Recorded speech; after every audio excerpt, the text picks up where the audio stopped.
Sur le marché de Bourges, les paniers sont remplis de fruits et légumes, mais pas forcément bio. Ça va dépendre de la qualité des produits et puis du prix, bien évidemment.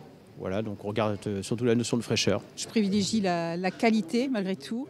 Si c'est un petit peu plus cher, tant pis, et je prends quand même. Je privilégie la nourriture, par exemple, ne pas acheter une paire de chaussures s'il faut, mais je privilégie la nourriture. On veut nous faire manger de plus en plus des saletés qui viennent de l'autre bout du monde, c'est ça qui ne va pas. Je réfléchis à ce que je vais acheter et j'achète pour qu'on soit en meilleure santé, pour aussi favoriser ceux qui cultivent bio et qui pensent à nous. L'inflation est forcément passée par là, avec pour le bio une hausse de 8%. C'est pourtant 4% de moins que la hausse des produits conventionnels. Seul rempart face au désamour des Français pour le bio, la vente en direct qui sort son épingle du jeu. Bon week-end à vous. Bon week-end, au revoir. Sur une activité maraîchère, on va dire comme la mienne, sur petite surface, en bio, la vente directe est un avantage. Oui. Et on subit moins les cours de marché que si on faisait des grossistes. Des ventes à la baisse et des surfaces agricoles consacrées au bio moins nombreuses. L'Indre a ainsi perdu 1000 hectares de surface agricole en un an.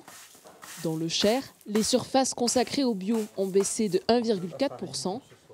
Des déconversions qui s'expliquent par un marché en perte de vitesse. Il y a une déconsommation très importante qui en moyenne se chiffre quand même, ça paraît pas énorme dans l'absolu, mais autour de moins 5%, mais ça déséquilibre complètement un marché. Et puis il faut reconnaître que sur l'offre consommateur, la grande distribution n'a pas joué le jeu. C'est-à-dire que dès 2021, quand ça a commencé à peiner, ils ont réduit leur linéaire de manière considérable. C'est-à-dire qu'ils avaient mis 20 ans pour les augmenter, et en 6 mois de temps, ils les ont divisés par 5. Et quand le consommateur lambda, déjà, il se dit, pouvoir d'achat, le bio c'est peut-être un peu cher, mais qu'en plus il n'en trouve pas, enfin il n'a pas d'offre, il n'en achète pas. Dernier espoir pour les agriculteurs bio, l'application de la loi Egalim qui a fixé l'objectif d'atteindre 20% de produits bio dans la restauration collective. Son application pourrait relancer toute la filière.